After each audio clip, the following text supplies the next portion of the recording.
Hello everyone! So today I wanted to talk about how to stay sane during quarantine because it's been rough, not gonna lie. I felt like when I first came home in the first few weeks I was doing super well. I got into some really good habits, and then school picked up a little bit, things got kind of crazy, and I fell out of some of my good habits. And now it's been 2 months, and I also just found out that my state's stay-at-home order has been extended until May 28th. So morale is low. But this video is just as much for me as it is for anyone else watching. Yesterday I sat down and brainstormed a bunch of ways to kind of get back on my game and re-energize my life. So I wanted to share what I have. Keep in mind that this is what works for me. It might not work for you, but I just wanted to share in case I can help even one person feel a little bit better during this time. So first, I wanted to talk about anything that directly involves coronavirus and the news surrounding the virus. So in the first few weeks of this, I felt like I had to be keeping up with every piece of news out there, every single update, and I knew that it made me really anxious, but whenever I didn't pay attention to it, I felt like I wasn't being a responsible citizen. But I have since learned that setting boundaries is not selfish, and it's okay to not be paying attention to every single piece of news. And if you feel like you need to be keeping up, I would personally suggest having a few websites or news sources that you feel like you can really trust and just give you important information without overwhelming you. So for me, those few websites are, first of all, covid19.healthdata.org. And this is a bunch of data put together by researchers, I believe from the University of Washington. It's a bunch of data and graphs and predictions to show the curve and the flattening of the curve and predictions for the future. You can see the data by country, and then if you live in the US, by state as well, which I like because it's focusing on just what's happening in my state. It can be sort of overwhelming if you are just looking at the numbers and if you pay too much attention to the number of infections or number of deaths. But the reason I really like it is because it's comforting to see that we're past the highest point of the curve in most places. And I also like looking ahead into the future and looking at their predictions and looking at the date when they think one day there will be 0 deaths and 0 infections. That is just the light at the end of the tunnel that I need. And it's been so comforting looking at that and knowing, okay, we have a month until hopefully we have completely flattened the curve. Secondly, I would obviously recommend paying attention to the CDC and World Health Organization and other state and local authorities because a lot of the stay-at-home restrictions and all of that can be confusing. So it's just helpful to know exactly what the officials are recommending so that you can follow that. And then third, I recommend this website called thehappyarc.com. I actually discovered this on TikTok one day. I came across it, but it's this website that someone created. It shows the number of recoveries from coronavirus, and it's also a roundup of positive news. So I actually signed up for their email list, and about a week ago I got an email that there's been over 1 million recoveries worldwide, which blew my mind because that is just not talked about in the news. All you see is the rising number of cases and deaths, which can be really discouraging. But when I got the email that there's over 1 million recoveries, it made me so happy. Today when I looked at it, we have reached 1,324,796 recoveries, and just today there's been 80,742 recoveries, and China is 94% recovered. So 94% of their reported positive cases have recovered, which I think is just so encouraging and something to look forward to in the future. Obviously, the US and a bunch of other countries are not quite there yet, but hopefully if we keep doing things right, we'll be there sometime soon. My second tip regarding the news and everything is to, even though it's really hard, just try not to get wrapped up in the politics of it all. Obviously, it can be really discouraging to look at what our federal government is doing and seeing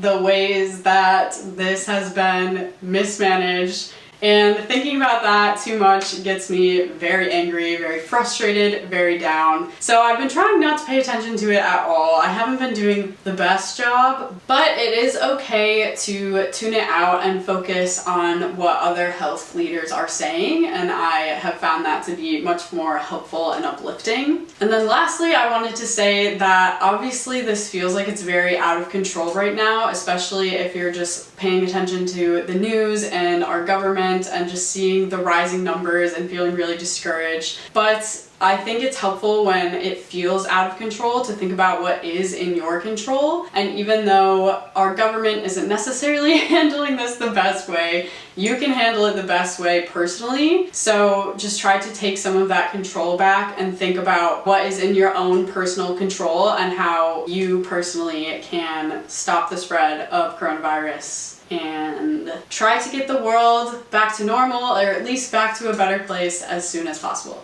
Okay, so going off of things that are within your control, I wanted to move more into general self-care tips. So this may sound very basic, but I think it is worth saying that your first priority right now should be taking care of your basic needs. Eating well, moving your body, showering, or at least washing your face. That really makes a difference. So something I think about a lot is the phrase or the idea that it's never too late to start your day. I don't remember the first time I originally heard that phrase, but it's been really helpful to me over the past few weeks and honestly over the past few years. And it's just the idea that even if you've done absolutely nothing with your day, it's 5 p.m., you're still laying in bed doing nothing, you've barely eaten, you haven't showered, you haven't done anything, it's not too late to do that. A lot of times I catch myself thinking like, oh, I haven't done anything yet today, so what's the point of doing anything now? What's the point of starting the day if I've already wasted most of the day? But that is just not true. It really is never too late to start your day. And so even if it's 5 p.m. or 7 p.m. or midnight, it's never too late to get up, get dressed, get showered, wash your face, do whatever to make it feel like you've had a real day. My next tip is to spend as much time outdoors as you possibly can. Obviously, this isn't an option for everyone if you don't have a backyard or a lot of outdoor space, but everything makes a difference. And even if you just open a window or even just sit in front of your window and absorb the sun a little bit, it really helps me with feeling less claustrophobic and less like I'm stuck inside. A lot of people have been talking about this time as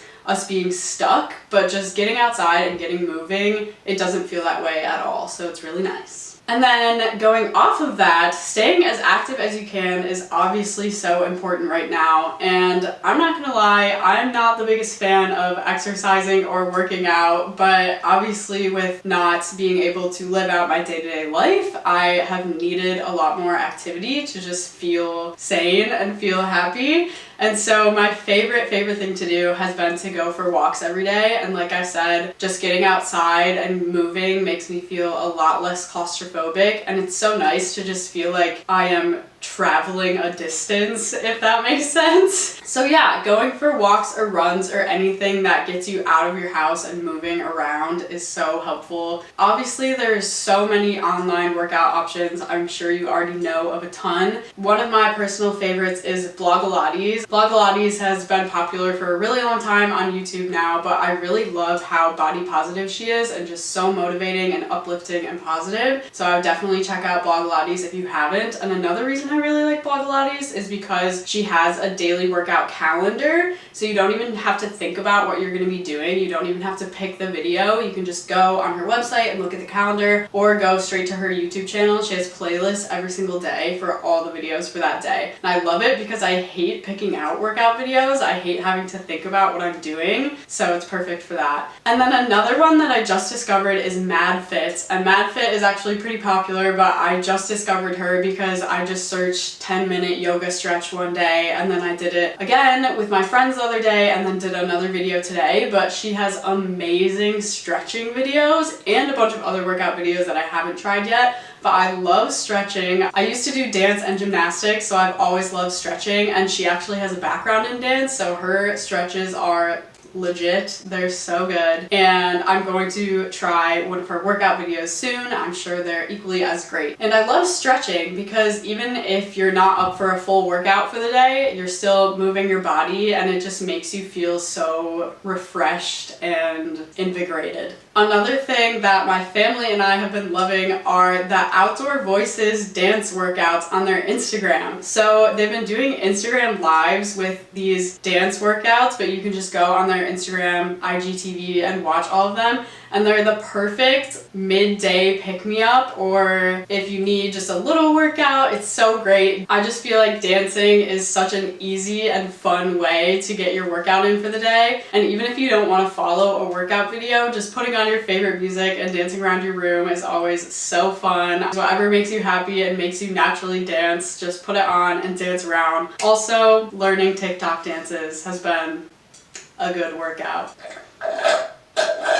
My next tip is to establish a routine and any sense of normalcy that you can. So if you are working from home, or even if you're not, I would really recommend trying to divide your living space and designate different parts of your house or apartment for different things. One rule that I had when I was still in school was that I didn't want to do any of my classes or my homework or anything in my room. I did it all in a different part of my house. But if you're living in a studio apartment or something like that, one of my favorite tips that I've read so far is to face your desk away from the rest of your living space. Because if you're looking out into the rest of your space and you see clutter or other things you have or just other stuff going on, it can obviously be really distracting. So facing your desk out a window or just away from your bed and the rest of your space is super helpful, can really help you focus and just make it feel like there's more of a separation between your work and the rest of your life. And something that's really helps me just generally with my mental health and then also during this is not having my phone in my bed with me while I'm sleeping. It seems like it wouldn't make a difference because you're asleep, but having my phone across the room has honestly helped me sleep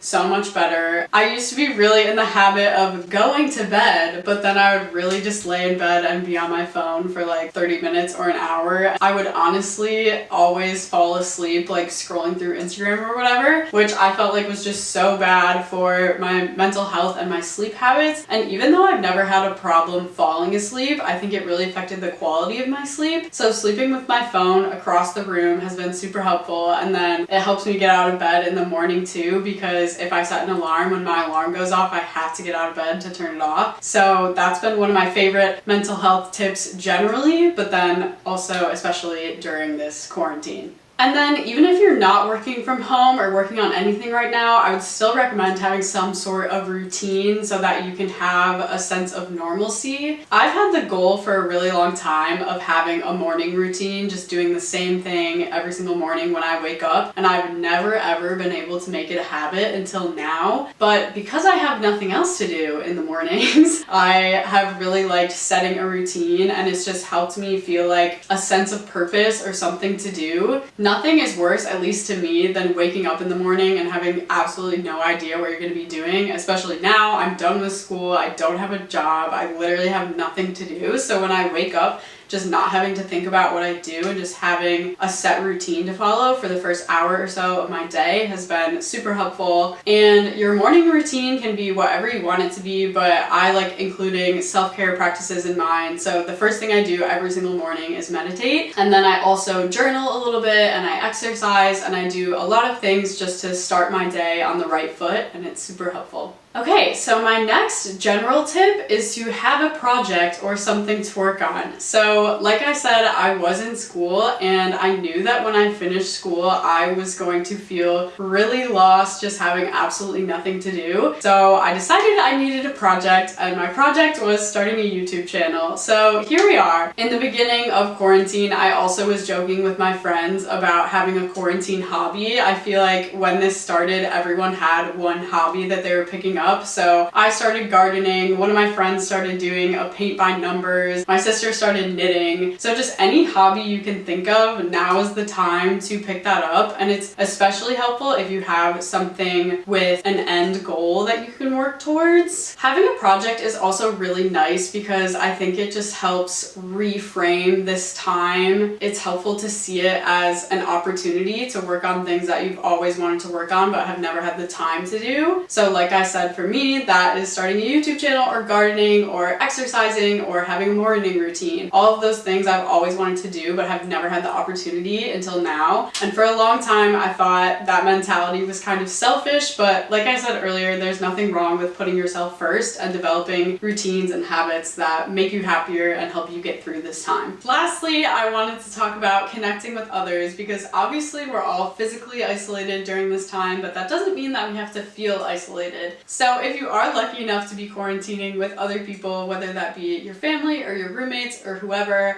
obviously it can be difficult to find the right balance of alone time and family or friend time. So don't be afraid to set boundaries and let people know when you need alone time. They won't be offended, but also it is nice to have that connection with people. So for me, I like eating dinner with my family every day. You might watch a movie with your roommates every night or something like that to just have that connection every day. But then obviously if you are completely alone right now, it can feel a lot harder to connect with people. So I would recommend setting the goal of trying to connect with one person every single day, whether that be FaceTiming a friend or just texting someone, reaching out to them, letting them know that you're thinking of them. I've honestly really been enjoying doing little Zoom hangouts with all of my friends. And one thing that I've especially liked is playing online games with my friends. It's just a fun way to connect with them in a different way. So my favorite game that I've played with my friends is Scribblio. It's like an online Pictionary. It's free and it's so much fun. We also the other day got this app called Psych, which was really fun. You like answer questions about each other. There's also Jackbox games, which cost money, but there's a bunch of different games and it's super fun. Or you can get creative and do other things with your friends over Zoom calls or FaceTimes, such as you could have a Kahoot party where you all make your own Kahoot, which if you don't know what Kahoot is, it's like this online quiz. Or you could have one of those PowerPoint parties, which I feel like started getting popular right before this, which was honestly the perfect time. It's when you and your friends each make a PowerPoint about something oddly specific and then present on it. Very fun. Also recently my friends and I started working out together virtually over Zoom, which has been so fun. We've all been taking turns leading workouts, and I used to hate working out with people so much, but for some reason over Zoom it's so much fun. Probably just because I crave any human interaction that I can get, but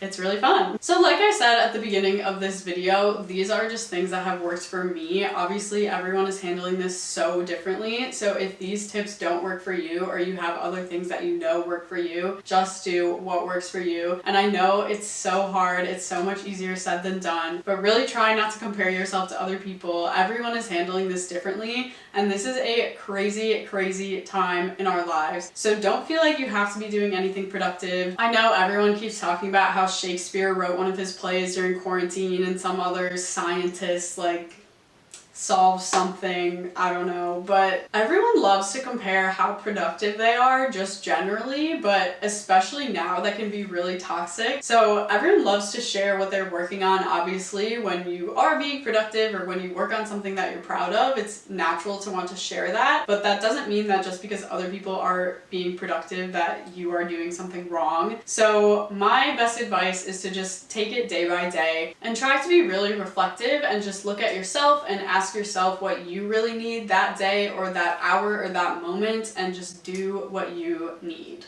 That concludes my guide of how to stay sane during quarantine, but I would really love to hear what all of you have been doing to stay sane, so please let me know in the comments. I genuinely hope you all are doing well, but if you're not, that's okay too. Stay strong, stay home, stay safe, listen to the scientists, and listen to yourself and do whatever you need. Thank you so much for watching. If you liked this video, please give it a like and comment, and don't forget to subscribe.